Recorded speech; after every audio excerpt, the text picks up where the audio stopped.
last semester when we did these for the first time, I had all the controls, so it was kind of scary to be doing everything. Yeah. Yeah.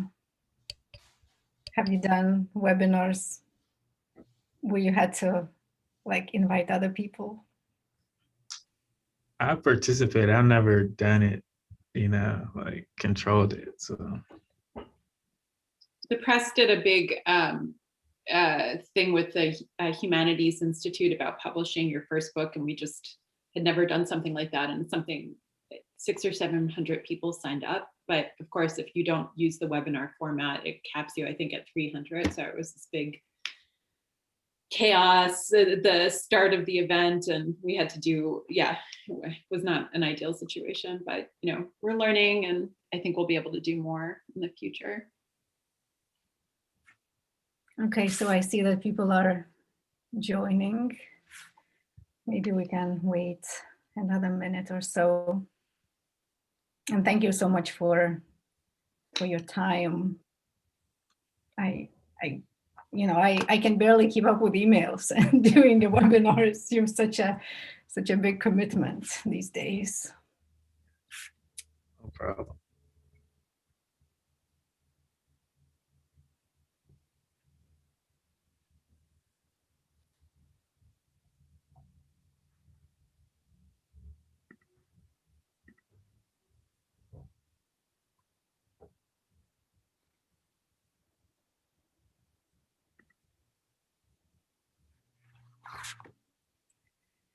Okay, so I see that people are still joining, but maybe we can begin slowly with the introduction. So hello, and good afternoon, at least where I am.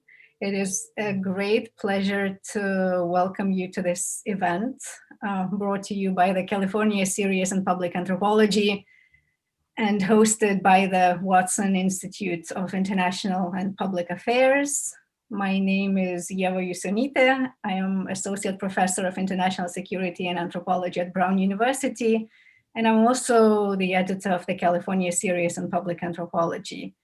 I will be the host of our conversation today about writing books that reach both scholarly and broader audiences.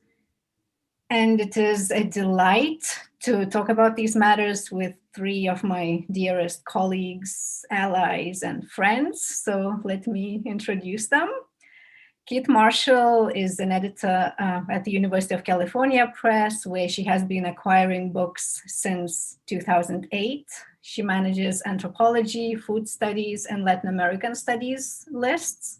And before we embarked on this journey of editing the California Series of Public Anthropology, she also published both of my books. Mm-hmm. Laurence Ralph is professor of anthropology and director of the Center on Transnational Policing at Princeton University. His scholarship examines how police abuse and mass incarceration affect the lives of Black urban residents and foregrounds their experiences of violence, injury, and disability. He's the author of two books published by the University of Chicago Press. The first one, Renegade Dreams, Living Through Injury in Gangland, Chicago, came out in 2014 and received the Wright Mills Award from the Society for the Study of Social Problems. His new book, The Torture Letters, Reckoning with Police Violence, came out last year and has received rave reviews from the broader public. It has been covered in all the major literary newspapers such as New York Review of Books, Chicago Review of Books, Boston Review, you name it, and received enthusiastic endorsement from fellow scholars. Henry Louis Gates wrote, "Devastatingly powerful, The Torture Letters is one of those extraordinary volumes whose contents are accessible to all readers. It is a necessary and important book that measures both the economic and, more importantly, human cost of police violence." The book is accompanied by a film that Laurence directed for the New York Times Op-Doc series. I've had the pleasure of being Laurence's colleague when we were both at Harvard, and it is an honor to continue working with him as the advisory board member for the California Series in Public Anthropology. And Jason de León is professor of anthropology and Chicano studies at the University of California, Los Angeles. He's also the executive director of Undocumented Migration Project, which is a long-term anthropological study of clandestine migration between Latin America and the United States that uses a combination of ethnographic, visual, archaeological, and forensic approaches to understand this violent social process. Jason is the author of Land of Open Graves, Living and Dying on the Migrant Trail, which was published by the University of California Press in 2015. It received multiple awards, among them the Staley Book Prize from School for Advanced Research and the Margaret Mead Award from the American Anthropological Association, jointly awarded with Society for Applied Anthropology, to books that broaden the impact of anthropology by presenting anthropological data in ways that are meaningful to wider publics. A graphic review of the book appeared in the New York Times. Jason is also the recipient of the MacArthur Foundation Fellowship, more commonly known as the Genius Grant, and he's the head curator of Hostile Terrain 94 exhibition, which is a participatory art project that's taking place through installations around the world. His second book, Soldiers and Kings, is under contract with Viking Press. On a side note, Jason is also the one who first showed me the way to Erivaca, and I don't know whether I would have written Threshold if it hadn't been for his encouragement and support along the way. So, thank you all for agreeing to take part in this conversation, and welcome to everyone who's attending this webinar or watching the live broadcast wherever you are in the world. We will begin. I have some questions that I will ask our guests, and we will then open the floor and take questions from the audience. So you can use the Q&A function at the bottom of the screen to type in your questions while we are speaking, and we will get to them later. Okay, so the first question I have is for both of you, Jason and Laurence, and that is, how did you start writing for broader publics, for people who are not necessarily your peers or your students, people not in academia? Was there a moment that made you realize that that's what you want to do, or that's what you need to do? Or was it a more gradual process of becoming a public writer? So Laurence, in your new book, The Torture Letters, you explain that after talking to Chicago residents about police torture, you could not help but think long and hard about these residents' concerns, and that you did not want what they told you to just be beneficial to other scholars who theorize torture for living. In order to speak to multiple audiences, you decided to write the book as a series of open letters. And Chicago Review of Books described the torture letters as lyrical and poignant. And Daniel Allen called it one of the most profound and luminous books I have read in years in any genre. But even your first monograph, Renegade Dreams, which was a more traditional scholarly ethnography, reached audiences beyond academia, whether you intended it or not. And then Jason, in your case, your book, The Land of Open Graves, received numerous accolades and has been described as remarkable, powerful, invaluable, an impressive feat of scholarship that deserves a broad audience. And Stanley Brandis wrote, this book sears itself into your memory. You literally can't put it down. I read one interview where you said that it really didn't make sense if the only place people could see this work was in academic journals, but you also acknowledged that it hadn't been your plan all along, that when you began studying undocumented migration, you didn't set out with the goal of writing for the public at large. It is quite hard to believe this, considering what broad impact your book and related projects, multiple exhibits, the documentary Border South have had, because you've made now anthropology both relevant and even urgent and cool. So yeah, what have been your trajectories of becoming public scholars? Yeah, I can begin. I think for me, it's still grounded in ethnographic questions and experiences doing field work. And so for my first book, I uh, I didn't necessarily know that I wanted to write for the public, but I knew that there were already a lot of people working in the space on the same problems that I was interested in. And so one of the first things that I do when I approach a field site is to think through, like, what are people already doing to address that social problem? And that social problem in my case was gang violence. And so there's a lot of churches working on that issue. There's nonprofits in the space. There's the criminal justice system, juvenile detention centers, jails, prisons. There's the gang itself. There's community residents and block clubs. And so I started out just as an ethnographer trying to grapple with how to make what each of these groups purported as solutions, how to make that legible to each other. And so in grappling with that problem, and speaking between various organizations and trying to figure out like what each one is leaving out of the picture, it became a way for me to write more accessibly. And so for the problem of gang violence, that's how I approached it, as a way, like as an intermediary, I feel like. For the torture letters, it was a bit different because when I approached that problem of like how to write about torture and how to talk about police violence, when I asked residents, who do you want this work to address? Who do you feel like needs to hear your story? They didn't say scholars. That might seem like common sense, but when I did the work on gang violence, when I asked the same question, people did say scholars. They said, every time you write about this community, people write about it this way and they write about us as dysfunctional. When you write it, you need to show this and that and this.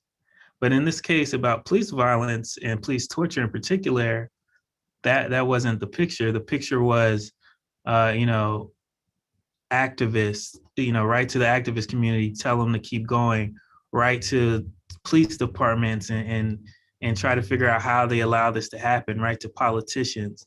And so I took that seriously. And so I was trying to find a method and a way to write that honored what my interlocutors were telling me in the field. And that's how the idea for a series of letters emerged.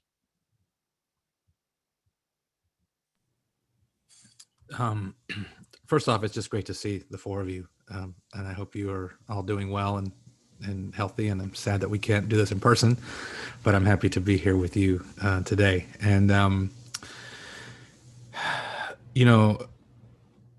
Laurence has, I think, was much, his approach to this was much more thought out than mine was. Mine just kind of happened on accident.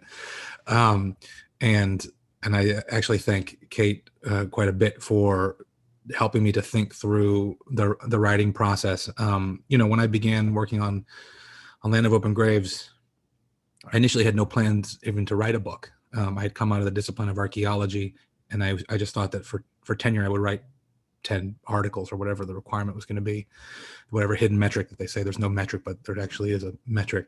And so when someone said, okay, you've got to write a book, and then I was like, well, shit, I've hated writing as an academic for my entire career. And that just sounds like a horrible process. And so when I started working on it, I realized that the only way I was going to finish the book was two things. One, I needed to be as true as I could to the people who were in the book. And I wanted to tell their stories in as plain and as accessible a way, because the stories had impacted me so much. And I did not want to sanitize them or overthink them to the point where they just kind of lost all of the emotional umph to it. But then the other part was, I knew that I had to find a writing style that I felt passionate about, which had never been something that I was excited about as an academic. I had loved writing before I went to graduate school. I had loved literature, and graduate school, of course, beat those two things out of me to where I just now learned to write in this kind of awkward, inaccessible way. And so I started working on Land of Open Graves, and I remember sending Kate the early parts of the first draft, and she said something like, "There's moments in the book that I really like. They're sort of lively. I feel like I'm there with you. Your voice is really working. And there's other parts where you just sound like a professor, and it's terrible, and it's not good, and it's really boring, and it's killing this whole story." And I knew that was the case. And so I had to go back in and try to figure out how could I massage these pieces that I knew were important, these analytical pieces, with my kind of emotional commitment to people and to the writing style. But I really don't think that book would be what it is if I hadn't had her holding my hand through so many parts of that, because I really was figuring it out kind of on the fly. And it wasn't until the book was done that I kind of realized what had actually happened. And then also it really just confirmed my commitment to writing. And then after that, there was kind of no looking back. Like now I found that there was this new approach that I could embrace that felt really good. And finally I was in love with writing again. And then after that, I just never wanted to look back. But a lot of it was, my clumsy attempts to kind of two different things, put them together, and then, seeing what worked and what didn't work. Well, that's so interesting. I'll give you the word, Kate, in just a second. Hearing you both talk, it seems that a lot of the writing for the public comes both trying to honor what people we work with want, and maybe writing in a style that feels honest to them, that does justice to their stories, and also working with good editors. And when I reflect on my own trajectory, it's very clear to me that when I wrote my first book, I knew how to write for broader audiences because I had been a journalist. But I wrote the first book because I was on an autopilot. I knew I had to do it because I was on tenure track, and you do write a book because you need to get tenure. And two, I wanted some kind of tangible object material to give back to the people who gave me their stories, even though I was not sure they would read it, and they didn't. I wanted to show them, I took it seriously. Look, here, I wrote this. And it was very, very different with the second book, when I felt both the urge to write and the urge to publish. And political realities, I think, added pressure to it, of course. And I wanted to write not just for academic peers. Of course, I wanted them to read it, but I wanted to write for everyone who was participating in these public debates about building the wall. And I wanted it to be read both by emergency responders and anthropologists alike, as well as friends who had nothing in common with either group. And I think Kate's advice was crucial for me along the way too, especially helping me to be comfortable with putting myself into the book, which I was very uncomfortable with, and I hesitated. And she helped me to write as both an anthropologist and a first responder, which I think helped. So that brings me to the question for you, Kate, and in your role as an editor for Anthropology and Latin American Studies, you've acquired and edited books that are both academic as well as crossover or academic trade. So when you talk to, or when you work with prospective authors, either at the stage where they just pitch you the idea, or they look at you, they already have a prospectus. So when you look at the manuscript, what is in there that tells you that it has the potential to reach outside of academia? What would be that it would be appealing to broader? Yeah, that's a good question. I guess I would say that I would start by saying that the vast majority of books I publish are works of scholarship that are primarily read by students and scholars. And some of them sell really well because they're used in the classroom, but they're not necessarily reaching that crossover audience. But, publishers, booksellers, and especially in the university press world, we talk a lot about crossover books. So and these categories that are sometimes described as academic trade or trade. And these tend to be books where the topic, just speaks to a contemporary political moment or a major trend in public discourse, or perhaps they're authored by people who have large public platforms. So that could be a self-generated public platform on social media, but it might also be an author's affiliation with an institution. So for example, Jason had this affiliation with National Geographic, which was very useful for me when I was pitching the book to my marketing colleagues, because we were fairly certain that National Geographic would do something related to his book, as long as it wasn't written like a conventional monograph. And again, that's not knocking conventional monographs, which are, the heart of the field. But, I think the key things that I'm looking for as an editor, for anthropology, a big one is accessibility of the writing. You are in a field that sometimes the theoretical writing can be so dense that you are really only speaking to other anthropologists. And that isn't a problem as long as you're conscious and aware of who you are communicating to as an author. So anytime an anthropologist wants to write for that broader audience, the quality of the writing deeply matters. And of course, ethnographers are masterful storytellers, have deep, insightful, thoughtful things about the communities that they write about. But sometimes that can be lost in sort of like matching the conventions of the field. So, I like to tease Jason about this all the time, but the first time when very early on, he was talking about his book, he was like, my book is about necropolitics and necropolitics this. And I had only acquired a few anthropology books, and I was like, what is necropolitics? Like I had to get out a dictionary, and I was like, I thought your book is about people dying on the border, and like, so, and I think it's really like leading with that original story and that political urgency are sort of key things that I'm looking for when I'm evaluating whether or not I think a book has the potential to cross over.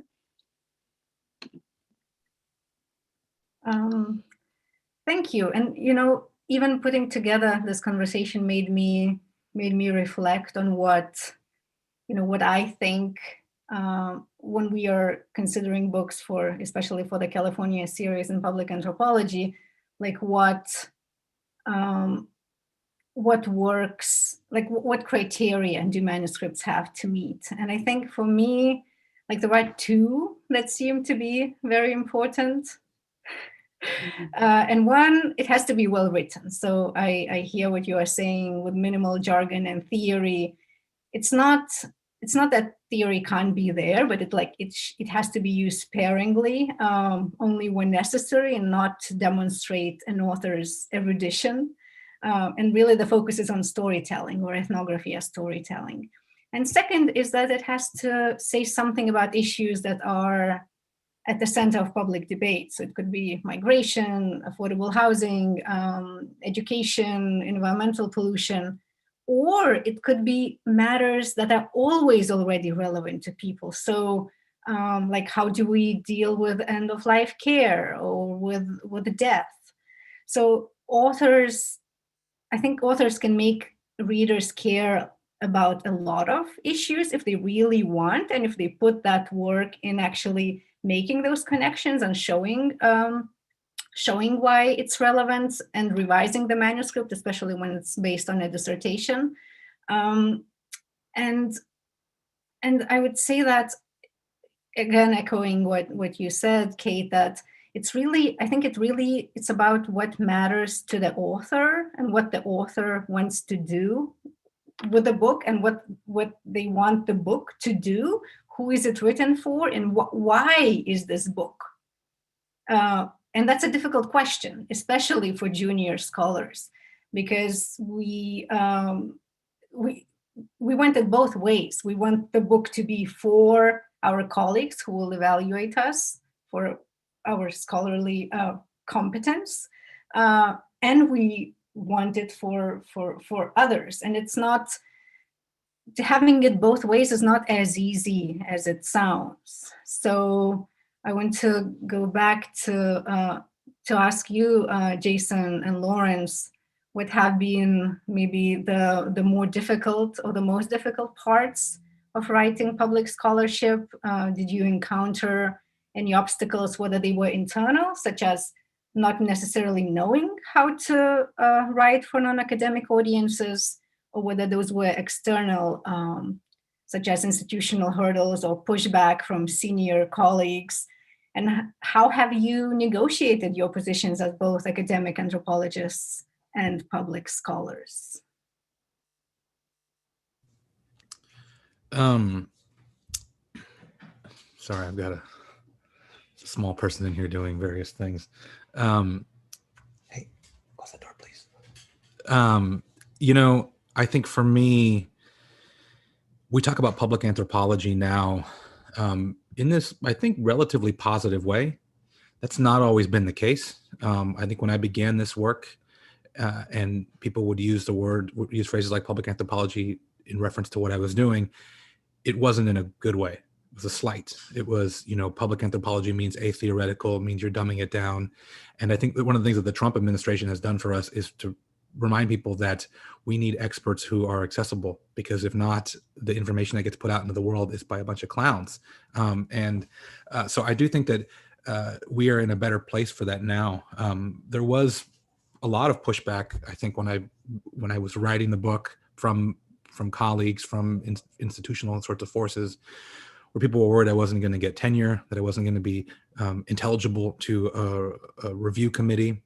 And I like academia because I can do whatever I want, but I hate most of it most of the time. The structures, the forces, the pressure to do certain kinds of things, to reproduce itself. And so I was just like, whatever, it's fine. I want to do this book. This is the book I feel passionate about. If I get tenure, that's wonderful. If not, I can look for another job. But I did not want to spend all this time working with these people who I was really committed to, and then produce something on the other end that I felt was disingenuous. And luckily, things worked out.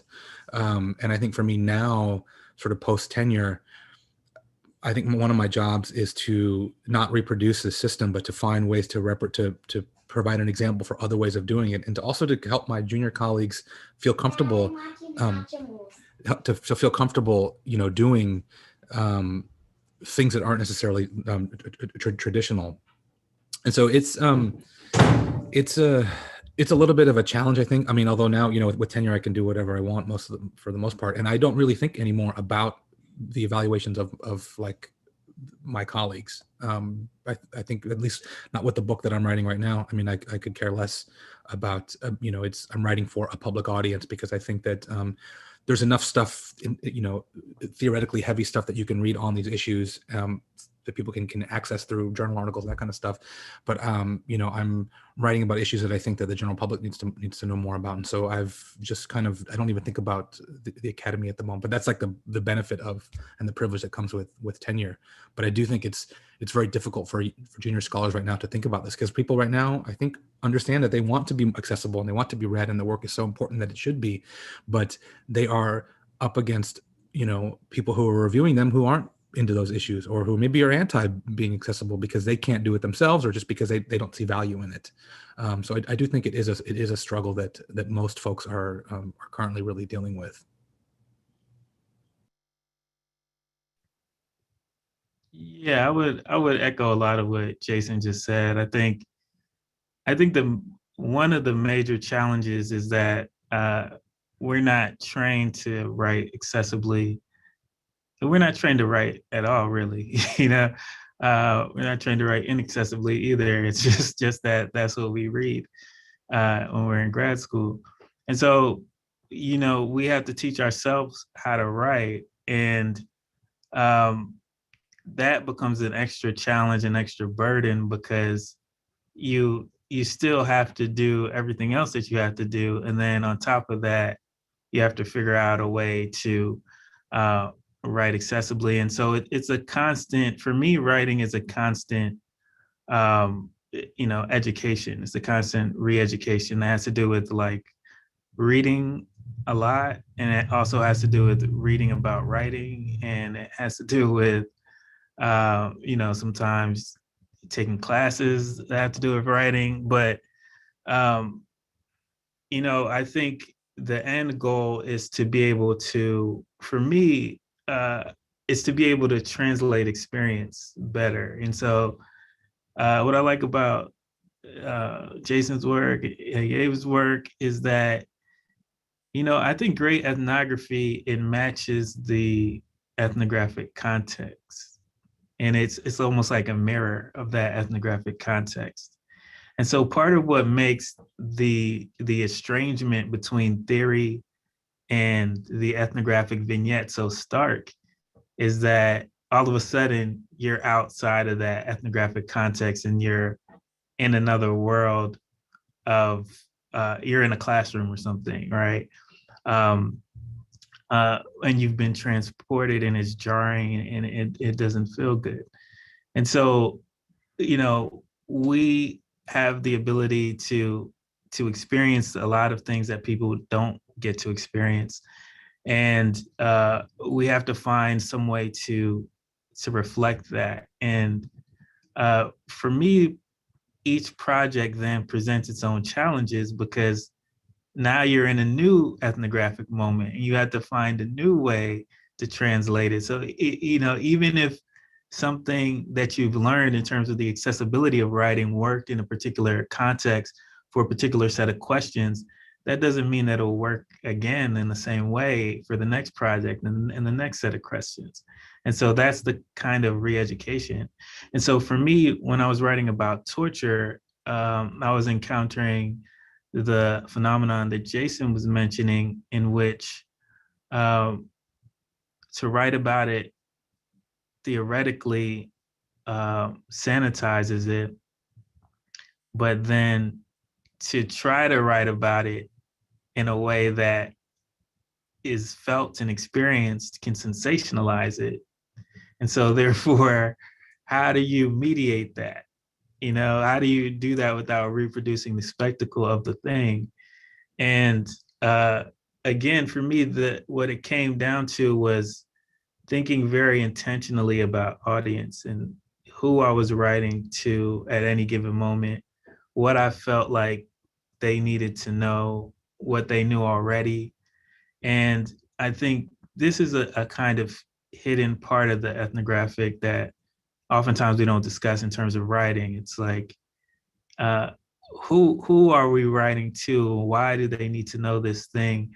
How are we in a position to articulate something from a unique vantage point that can have a pointed intervention? And maybe all of it can't be done in a book. Like maybe some of it has to be done in a podcast, in an exhibit, in another medium, because it's that precise sometimes about who we want to reach and why through what we're studying. I just want to add, I think one of the things that I love about Laurence's work, especially, the two books sort of back to back, I mean, it very much reminds me of someone like Neil Young, in that you have these records that come in a sequence that they build from what came before it, but they're also radically different from that in these really kind of creative ways. And I think that that's also really exciting in terms of thinking about public writing, is that, there is no formula for this. And when we try to follow these formulas, you can really see it clearly that, like, this is just, someone's just is trying to plug this in, because they think this is what public writing looks like. But, the fact that every project is different and requires a different kind of way of thinking, we never hear that. Right? We're told, like, this is how you write ethnography. People tell you that, and so, as a student, we write that down and go, okay, I'm going to go and do this, and it's all going to read like Argonauts of the Western Pacific kind of thing. But clearly not. I mean, every project throughout your career. I mean, as I'm working on a new project right now, it's a radically different project from the previous one and requires different kinds of thinking and writing about it. And I feel like we need to have that conversation early on with young writers to say, there's no one size fits all. You need to understand what's come before and all these different kinds of approaches, but then you need to figure out what is best for what you want to say in the world, and to be okay with, with that experimentation, and for thinking about, you don't have to keep repeating yourself, and actually you shouldn't. You should be trying to grow and push it in new directions, which is what I think Laurence has done really amazingly. I just want to make a plug because Laurence mentioned this, but one thing as an editor that I'm constantly imploring authors to do when you want to reach a broader public is to, or even just revise a dissertation, is to spend a lot of time reading books that you love, that books that impacted you, read fiction, read creative nonfiction, because I think, again, just graduate school doesn't train you necessarily to write at the level that of where you want to be if the goal is to reach that audience beyond other anthropologists. And actually, I wanted to ask you, Kate, from your perspective as an editor, what, in addition to writing clearly, what have been perhaps some of the difficulties that you encounter when working with academic authors who want to write public scholarship? Do you need to encourage them to be more creative, or are they already very creative when they come in and you need to help them find the form of the book? Yeah. Well, I mean, it's hard because it's a combination of factors that publishers are considering when they're thinking about, is this book a crossover book, right? And of course, with the caveat that not all public anthropology necessarily means you're writing an academic trade or a trade book, but so it's the quality of the writing, accessibility of the language, it's the clear, an author who can articulate a clear original argument, and then also it's just identifying books that resonate with whatever the popular conversation is, which of course which means many different things, but in just listening to you guys talk, I was thinking about how Jason, do you recall, so Jason won the AAA's North American Anthropology Best Book Prize that he shared that year with Dr. Amy Cox, and there was just this the best new scholarship this year is all North American based scholarship, and to me as an editor that was just kind of interesting to sort of hear. It was something I had not encountered or considered, because of course US based projects are much more likely to have that crossover audience, right? And actually one of the impediments that a lot of anthropologists face in terms of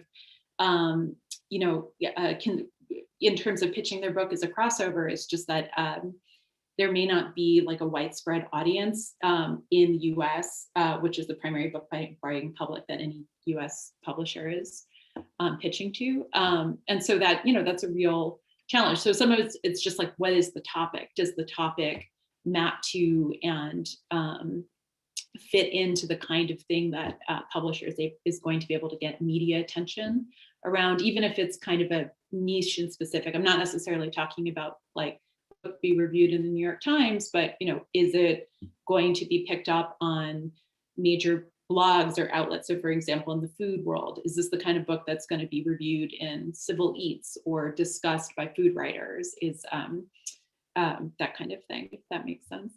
Those are the key things that I'm looking for.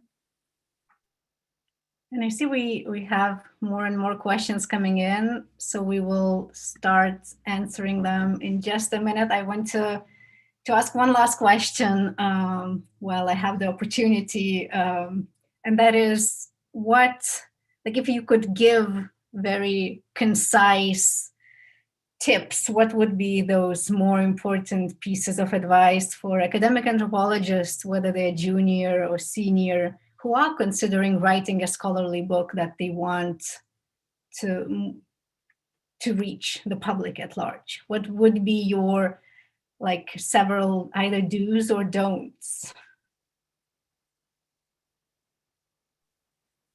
Yeah, I mean, I think Jason was talking about his story. I think it's very sounds very familiar in terms of when I was in grad school. I I was told not to write about the public and or not to even do work in the U.S. necessarily as an anthropologist. And I think, you know, writing is similar to like the fieldwork experience when like you have those moments where like something doesn't feel right in the field. Like oftentimes that's the moment that's ethnographically significant. It's like you wouldn't be feeling that way if uh, you know, you would, if you were feeling fine all the time, then you need to question like what you're taking for granted. So like the moment that you're feeling like something's wrong, usually that's the moment you need to pay attention and figure out why you're feeling that way. And I think oftentimes writing, you know, people feel like that. People feel like something's wrong. They can't figure it out. Like there's a hurdle they can't cross. And so they, you know, retreat into the familiar or retreat into um, the expectation. And usually that's the moment where you should push yourself and figure out like what is unique about what you're trying to say that is going against the grain in a very productive way, actually. Like that's the moment you need to bear down and figure out like what is it about that precise conundrum that others around you take for granted or that you're having struggle with, and that could be the heart of the way that you translate that to the public. And so I think that just learning how to be comfortable with that uncomfortability, I think that that is something that's key for a writer.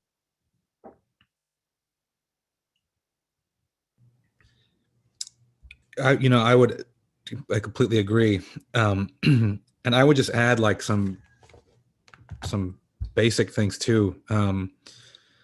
Read. And by read, not ethnographies, actually read good things. I'm just kidding.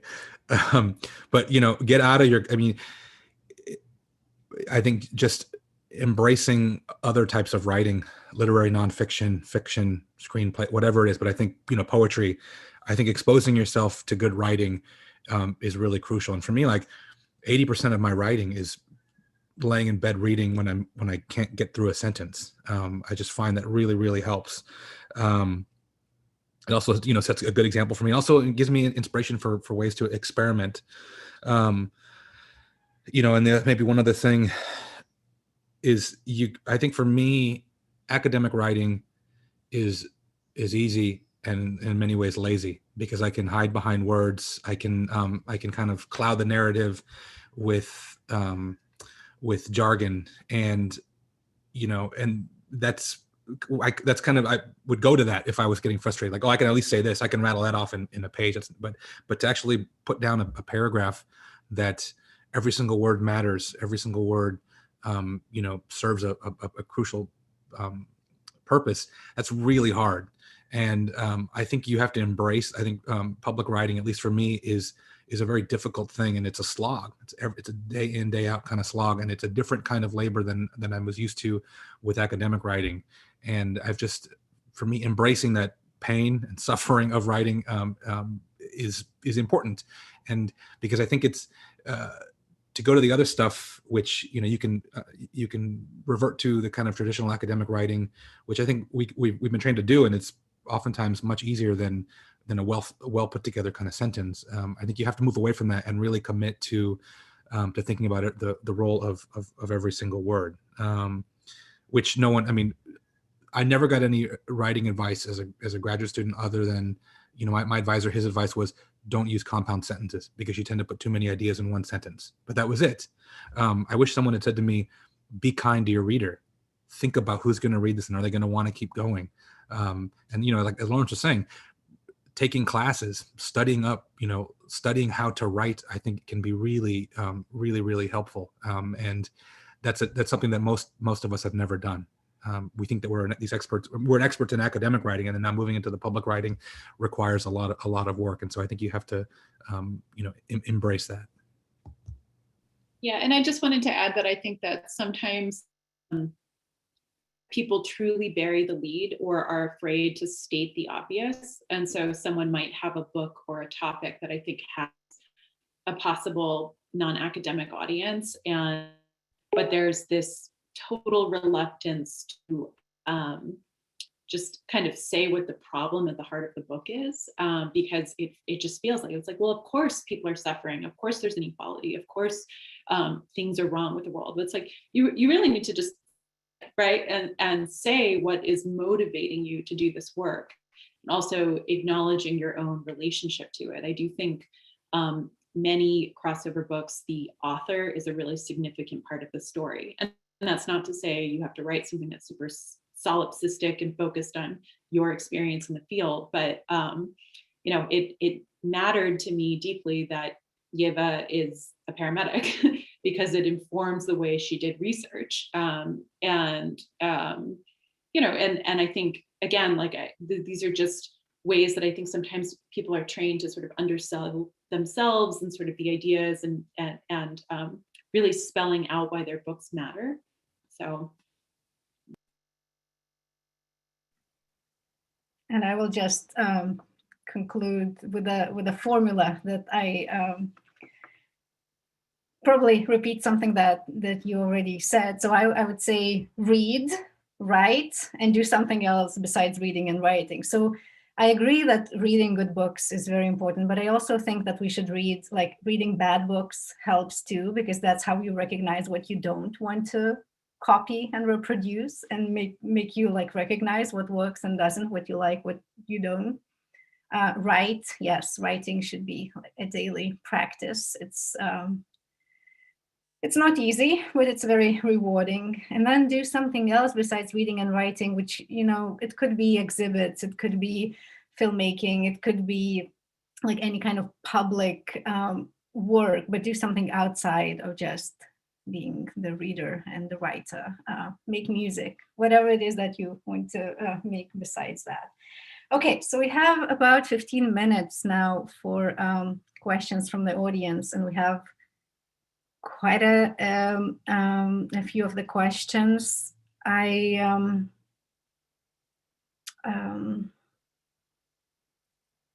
think we can start with one that I already see a couple of people repeated. So both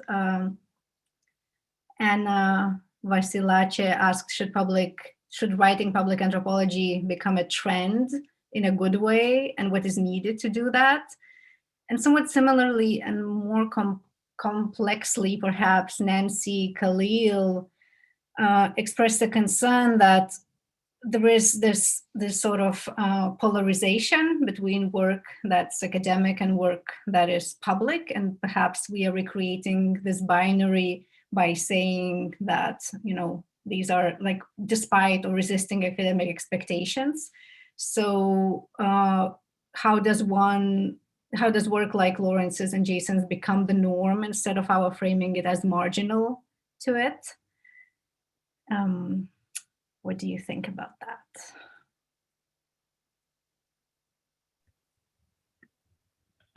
Yeah, I mean, I think that,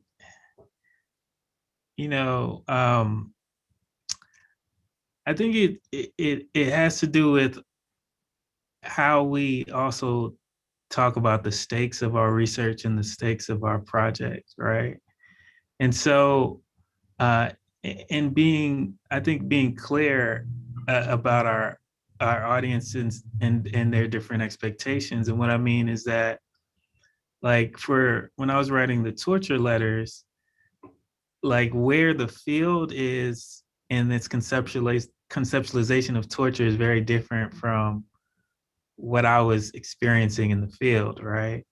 And so there's all this, literature about evidence and witnessing, and that can get very complicated and esoteric.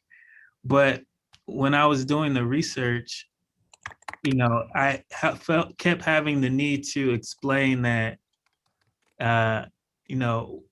I believe that no one ever deserves to be tortured, no matter what they've done, right? And that was seemingly a simple thing, but I think as Kate said, like that was something that I was taking for granted. And that if I was writing an academic article, I wouldn't feel the need to say. But yet, when I was gauging where the field was, where my interlocutors were, I kept having to assert this because they kept showing me that they didn't think that that was true.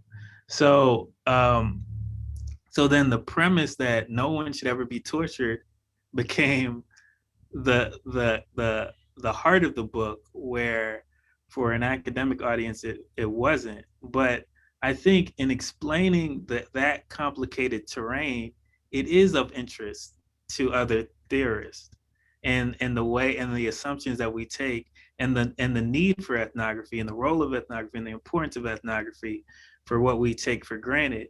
So I think that the questions are right in the sense that there isn't necessarily this stark divide where it's either or, but I think that, you know, why writing for a wider public means that it's almost, I think as Jason was explaining, it can be harder in a way because you're writing for the least common denominator in a way. Like you're writing in a way that everybody can understand. And I think that's the difference, rather than taking for granted that some people already know and some people are already on board with where you are in terms of your argument. And just to follow up, I do think we have created this binary between, and I always say, people say I'm a public anthropologist, and then I always want to ask them like what it is that they do. What is the opposite of a public anthropology? And I think when you frame it like that, it doesn't sound very good, right? Like I do private anthropology, or I do this like inaccessible kind of anthropology. I think if we can start to have those kind of conversations, I think that's a way to think about it less as this kind of binary, and more, to put the Academy on notice that we are living in a world where the status quo is not sustainable. And we started to have these conversations, a decade ago in terms of funding, when, when NSF asked for broader impacts, and that used to just be some boilerplate thing that you would put in there. And with the tightening of those purse strings, NSF now takes a lot more seriously this issue of broader impacts. And I think in general, we as a discipline, we need to be asking scholars, like, why is this important? How are people going to understand? If it is so important, why is it sequestered here, in the Academy? And I think that's going to have to come from all of us, because I think that everybody in some way, shape, or form can do better to make their work more accessible.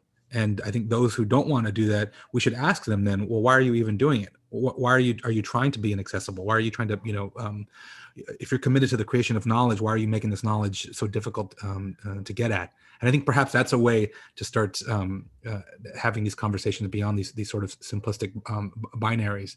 But that's a long-term project, and it's a lot of work. But I am hopeful, and I think that we have seen over the last 5 to 10 years that the discipline is moving in this new direction, and books are coming out, and people are producing scholarship that is more understandable, more relevant, and also maybe just better at storytelling. I mean, because there's even there are things that I'm interested in anthropologically speaking, but I can't get through the books because they're so dense, or because they're just they're not working hard to explain these ideas to someone who is not living immediately kind of in that research sphere. And so I think we all need to do better on that, and we need to encourage our students to be thinking about these things from the very beginning, and setting this kind of example of the public stuff shouldn't be tacked on at the end. If you are committed to doing public anthropology, it should be something that is built into the ground floor of the work that you're doing. And that's something that I work with my graduate students now. It's things that I try to do in terms of mentorship with junior scholars and junior colleagues. But that's something that we have to do in a bunch of different ways. And the public work doesn't have to be the book. That's the other thing that I would just throw, like not everyone, I think, has to turn their monograph into something that is for general audiences. I mean, but yet you can successfully be a person who uses the toolkit or expertise or knowledge to pitch op-eds, speak publicly. I think that, this conversation is about writing books for the public, but I do think that is a skill set that not everyone has, or not everyone is in a position where, for professional reasons, they can write that book that they want to, so I do think like we can think more broadly about how to translate the key ideas and interventions of anthropology for as broad an audience as possible. Well, and just to add, like, we're starting, the universities are now requiring people to write these DEI statements, and I think, and they're taking them, I think a lot of places are taking them seriously. I think we need to do the same thing about, accessibility of the work. And like, as you said, it doesn't have to be the book, but, what are the ways in which you were trying to disseminate your scholarship to a general public?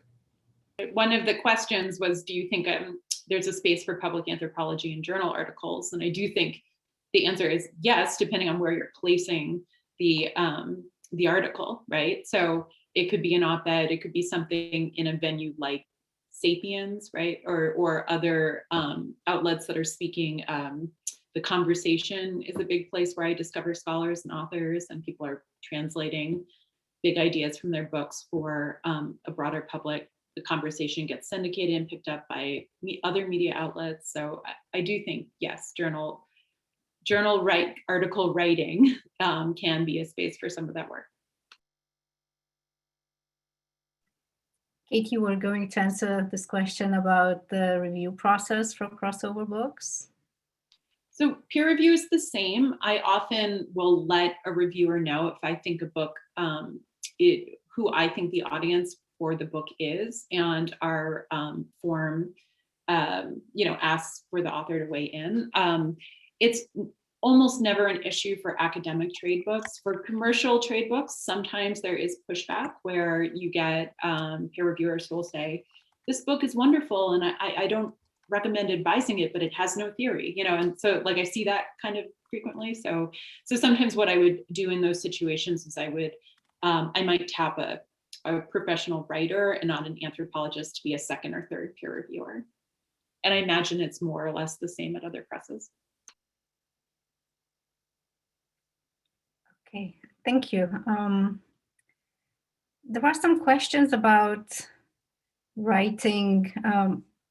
I'll specifically cite the question from Jana Steinova to all the participants. How do you decide to what degree to write yourself into your project, especially when your background is different from the context that you are studying? Any thoughts on that? Yeah, I mean, I think that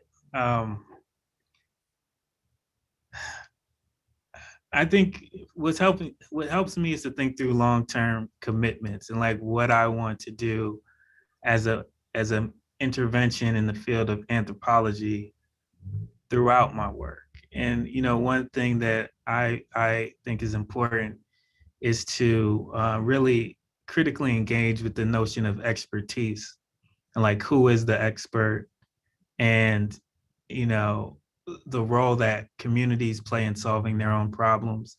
And so these are kind of long-term issues that I grapple with.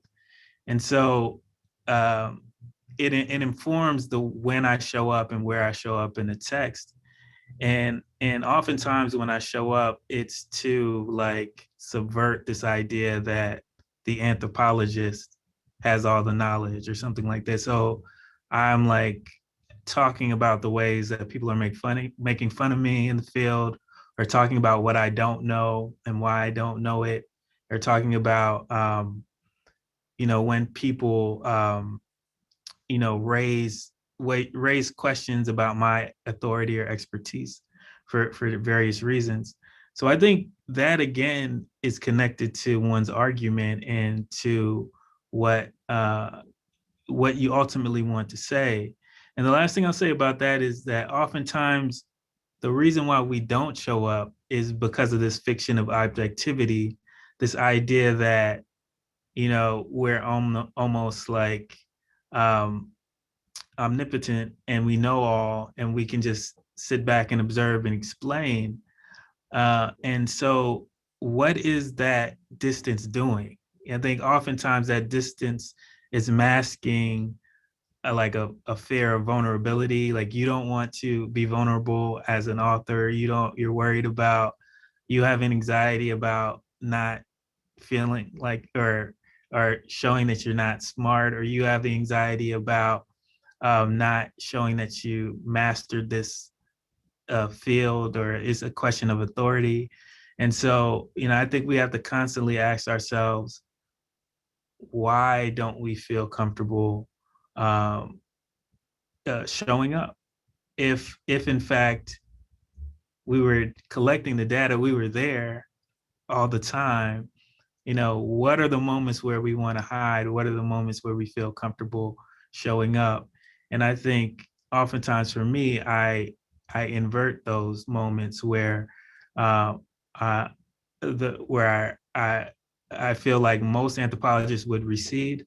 Those are precisely the moments where I make myself present in order to kind of switch the trope of the expert in the field.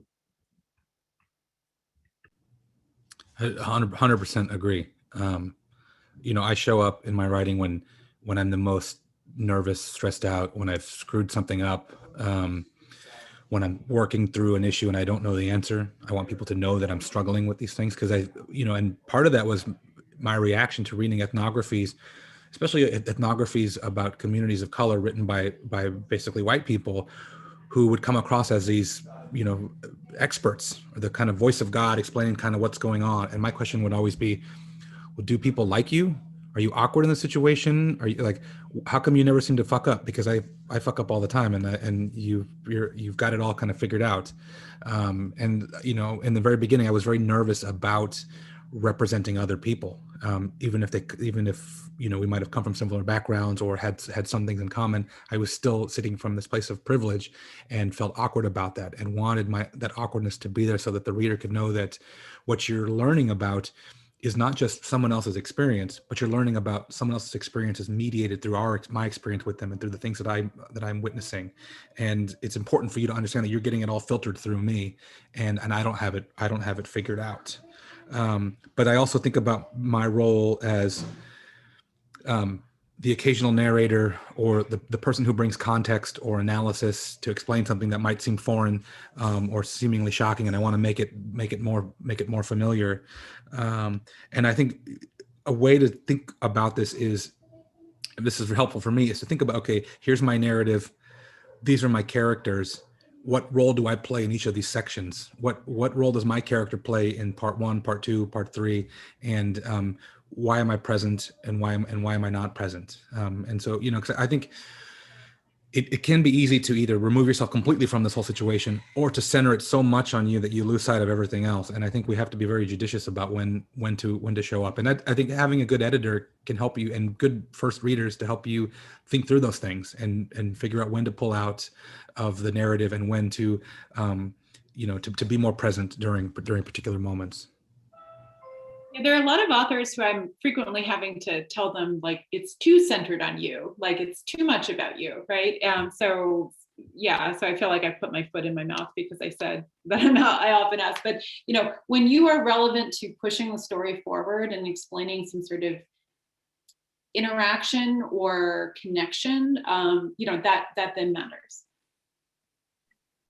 Okay, so we are running out of time. We're actually over time, but there are so many terrific questions. So I will read you 2 or 3 more questions, and you can choose if one of them sparks any ideas, and you can answer them, and we'll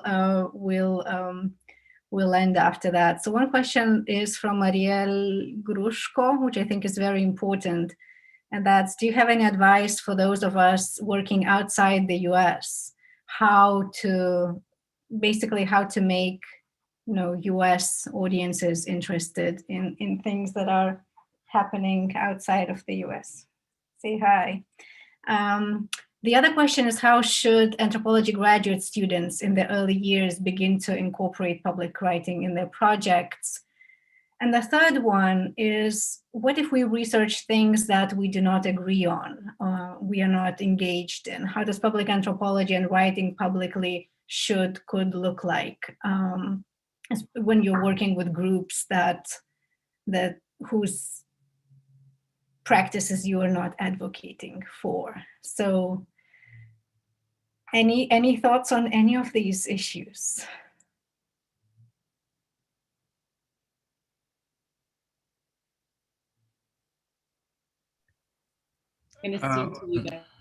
Yeah, I just start with the last question. I mean, I think that, writing about power is a big there's a need for that in public anthropology. I've encountered this in my work on policing in the US. And I think oftentimes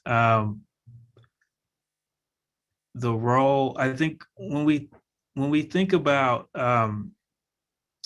field work and we think about data, I think we often think about just observing what's there and taking stock of what's there and acquiring knowledge about particular situations. But oftentimes when we're writing about structures of inequality and we're writing about power, we have to write through silences and redactions and the way that power protects itself from accountability.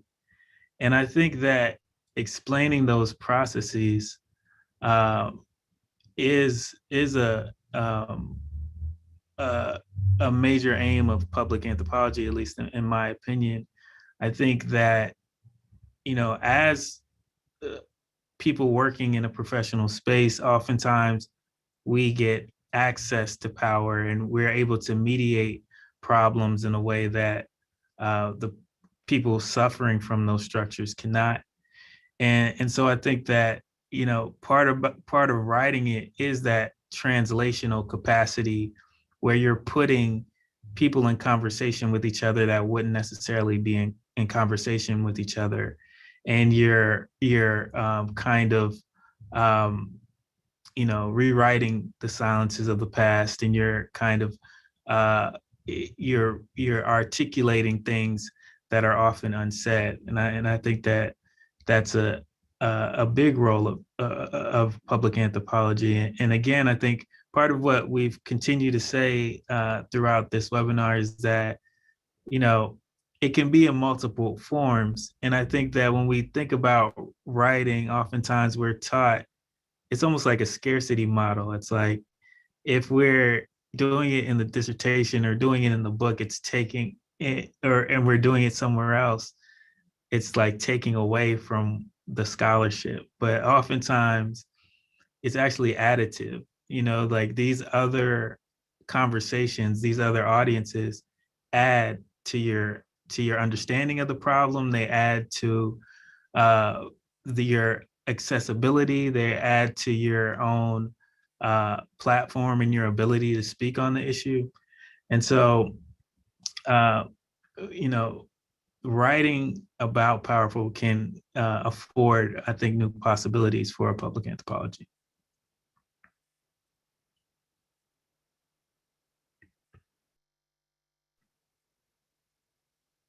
And it is also like a short follow-up. I think it is not the same to, like, the way I see it, public anthropology is not the same as activist anthropology or anthropology of advocacy. So when we are working with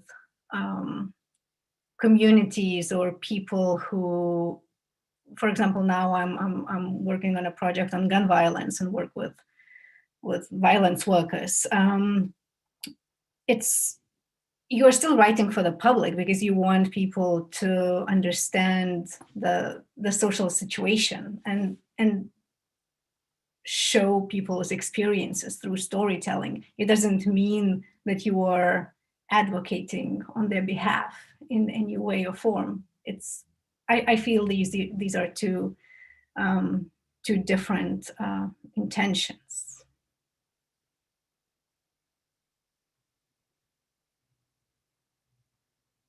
any more comments or reflections on either advice for graduate students or for scholars who are working on non-US based topics as we close?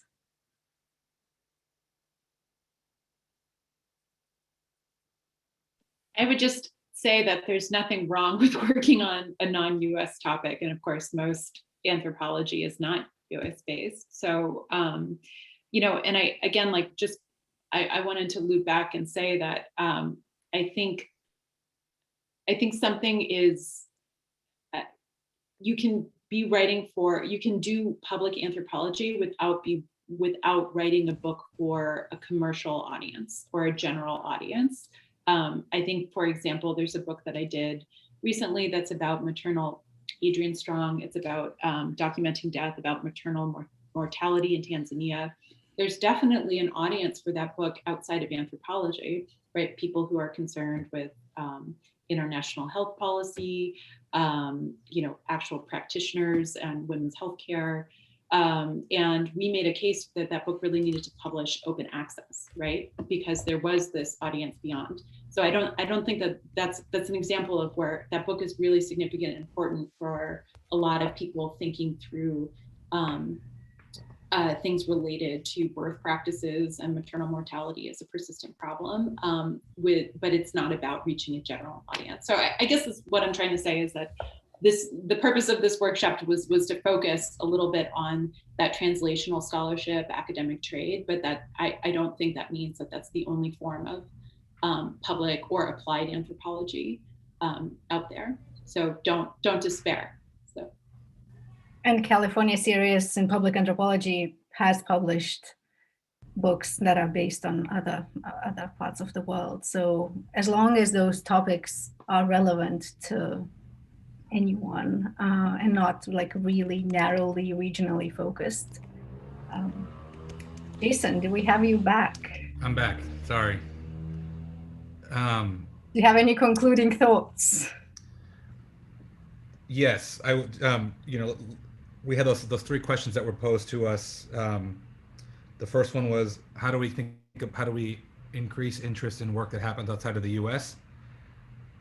Simply, I would say, good stories are good stories, regardless of where they happen. And so, if you are committed to narrative, that will shine through regardless of the geographic location, and editors know that they see it quickly, and readers know that. How do grad students incorporate public writing early in their career? I don't think you have to think about it in public writing. I think you just have to be committed to being a better writer, not a better academic writer, but a better writer in general. And then finally, you know, how do we write about things that we don't necessarily agree with? I think many of us work around issues that we find difficult or disagreeable, or, you know, or we're trying to alleviate or raise awareness about. And I think that, you know, at least from my own perspective, you know, when I write about things that are difficult, including right now writing about human smuggling, I'm not writing about it because I agree with it. I'm writing about it because I want people to understand how it works. And my commitment in that writing is not I want to give smugglers a kind of fair treatment. It's more that I want the people that I work with who happen to be smugglers, I want to be able to do right by them writing wise. And by that, I mean giving you as full of a picture as I can about the good, the bad, and the ugly, in pursuit of, I would hope, a compelling story, so that you'll want to learn more about these issues. Thank you very much to all of you. We are really out of time. Like, this hour flew by so quickly, engaging in this great conversation. We have a ton of other questions that I hope we will have other opportunities to address. And I want to thank Ellen again for hosting this webinar through the Watson Institute, and to the panelists for taking your time to engage in the conversation and answer the questions. And on that note, I hope to see you live next time. Oh, miss everybody. Can't wait to see you.